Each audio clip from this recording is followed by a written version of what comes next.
Lepo pozdravljeni in dobrodošli v mojem knjižnem kotičku. Tokrat nas čaka čarobna zgodba o sanjah, pogumu in prijateljstvu, ki se rodi tam, kjer ga najmanj pričakujemo. Spoznali bomo medvedka Larsa, ki rad sanjari. Najraje sanja o nečem, kar se zdi skoraj nemogoče, o letenju. A nekega dne je med Larsovim sanjarjenjem v morje padel čuden ptič, daleč od doma in z velikim problemom. In ko so se njune poti prekrižale, se je pričela prava pustolovščina, takšna, ki vodi visoko tja, kjer se ne bo dotakne sanj. Predlagam, da se udobno namestimo in prisluhnemo pravljici z naslovom Beli medvedek, pomagaj mi leteti.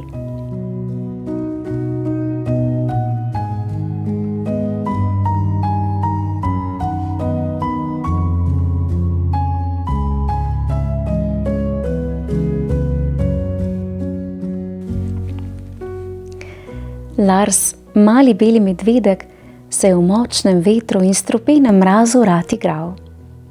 Doma je bil pač v deželi večnega snega in ledu. Tisti dan pa je bil čisto poseben dan. Sijalo je namreč sonce in Lars se je leno kožuščkal na toplih žarkih. Če bi se zdajle lahko nekaj zaželel, potem bi rad znal leteti. Je vzdihnil in poškilil nebo. Nad njim so krožili kričavi galebi.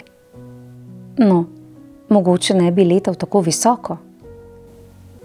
Zmotilo ga je zamolklo brnenje. 300 belih medvedov, ladja! Se je zgrozil, zdrsnil po ledeni plošči in se skril za svoj snežni hribček. Trdno se je oprijel roba ledu, ki se je gugal na velikih valovih. Ladja ga je skoraj oplazila. Ti tam spodaj, pazi! Je še zaslišal, potem pa je tik ob njem nekaj štrbunknilo v vodo in izginilo v globočino. Ko si je beli medvedek opomogel od mokrega presenečenja, se je radoveden potopil še sam. Zagledal je čudnega ptiča, ki se ga je neznansko prestrašil. Lars pa je zaplaval še malo globlje in ga nežno dvignil na površje. Ne boj se me, jaz sem mali medvedek Lars, je razložil in prijazno prhnil nekaj kapljic morske vode vanj. Jaz sem pa Juri, mormonski papagaj. Lahko mi rečeš kar mormon, je s težavo odčivkal ptič. Kaj? Papagaj? Še nikoli nisem slišal za take smešne papige, se je začudil Lars. Odkud pa si? Od daleč. Lovil sem ribe za kosilo, pa sem perutko pomočil v razlito nafto in se komaj rešil na ladjo. Dneve in dneve sem skušal razpeti krila in jih očistiti, pa ni šlo. Potem sem postal grozno lačen. Zagledal sem kopno, skočil sem in zdaj sem tu. Nikoli več ne bom videl doma, je zajokal Juri. Kaj pa še? Že marsikomu sem pomagal priti nazaj domov, ga je tolažil beli medvedek. Glej, tvoja ladja se je zasidrala. To je dobro, dovolj časa imava. Dobro? Zakaj je dobro? Ker boš tole ladjo še presneto potreboval, če boš hotel najti pot nazaj. Pri letenju ti sicer ne bomo veliko pomoč, pomagal pa ti bom pozdraviti tvoja krila. Kadar bele medvede kaj boli, gremo do gejzirjev in zlezemo v tiste vrelce tople vode. Pridi! Juri je odracal za Larsom. Raje bi letel. Letenje je najlepša stvar na svetu, je zastokal. Verjamem, tudi sam bi rad kdaj poletel. Skoči na moj hrbet, hitreje bo šlo. Ko sta pritacala do grelcev, se Jurij ni upal potopiti vanje. Si prepričan, da mi ne bo škodilo? Je kar nekam pokakano povprašal belega medvedka. Ko pa je končno le čepel v vroči vodi, sploh ni več hotel ven. S kril je kmalu izginila tudi vsa smrdljiva oljna obloga. Le leteti še ni mogel, zato sta prijatelje razočarana odcapljala nazaj k ladji. Ko sta prišla že skoraj do zaliva, sta pred seboj zagledala ogromno pisano kroglo. Lars se je pošteno prestrašil, Jurij pa je mirno rekel: S tem ljudje letajo, veš? Sam sem jih videl. Letajo, se je zakrohotal beli medvedek. Letajo s tako veliko in debelo bunko, pa kar brez kril. Daj, no daj.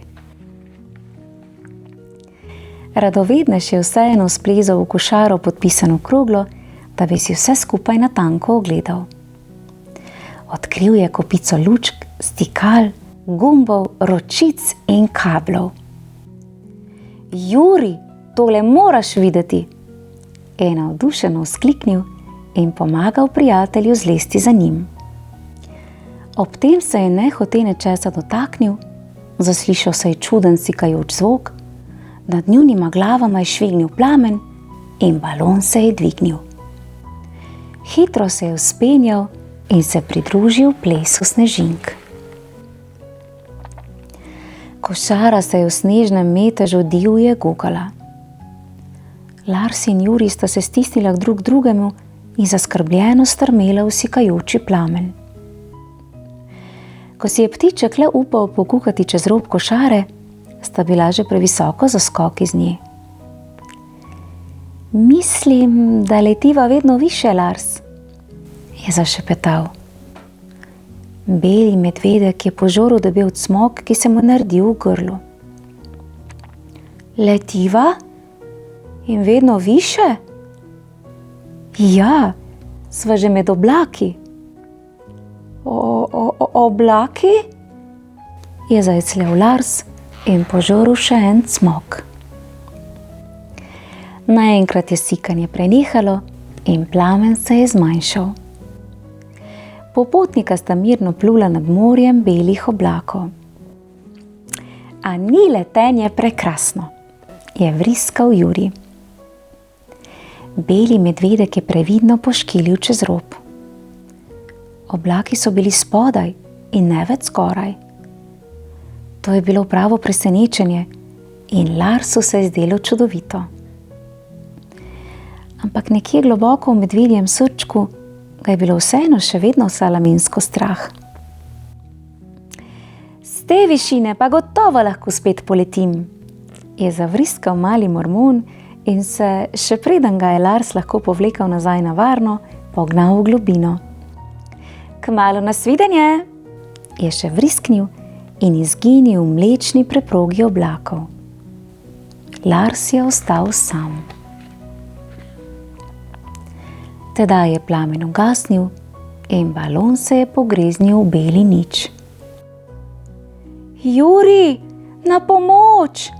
Na pomoč! Je kričal medvedek, toda odgovora ni bilo. Balon se je prigugal iz oblakov in pod njimi je letal Jurij. Poglej me, Lars, spet lahko letim! Je zadovoljno vzkliknil in že ga ni bilo nikjer več. Beli medvedek je gledal za njim in vzdihnil. Kaj pa jaz? Kako pa naj se jaz rešim? Tla so nevarno blizu. Raztreščil se bom. Ojoj. Imel je srečo.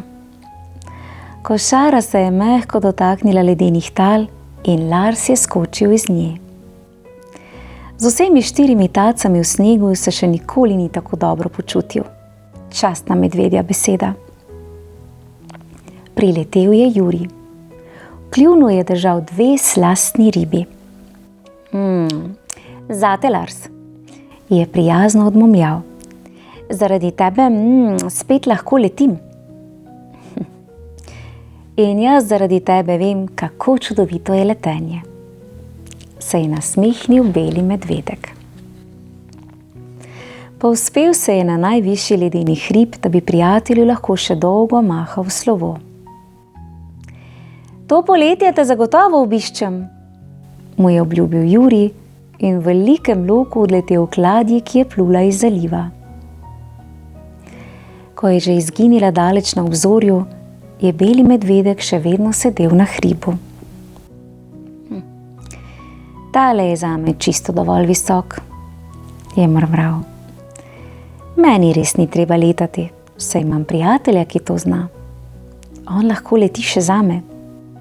In to je pravzaprav še lepše, kot če bi letal sam.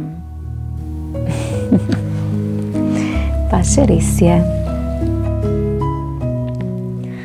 Kako navdihujoča pravljica. Lars in njegov novi prijatelj sta nas spomnila, da so sanje dosegljive, kadar jih delimo z nekom, ki mu je mar. Čeprav je bil Jurij daleč od doma in ni mogel več leteti, sta skupaj našla rešitev. S pogumom, domišljijo in velikim pisanim balonom. Pomagamo lahko tudi takrat, ko ne vemo točno kako. Pomembno je, da poskusimo in včasih se prav ob tem zgodi nekaj čudovitega. Ne le, da pomagamo drugemu, ampak tudi sami poletimo malo više. V mojem knjižnem kotičku pa lahko prisluhnete še pravljici z naslovom Kamenček želja za Lili. Prijazno vabljeni k poslušanju. Pošiljam vam pravljičen pozdravček v družbi Larsa in Jurija. Čau, čau!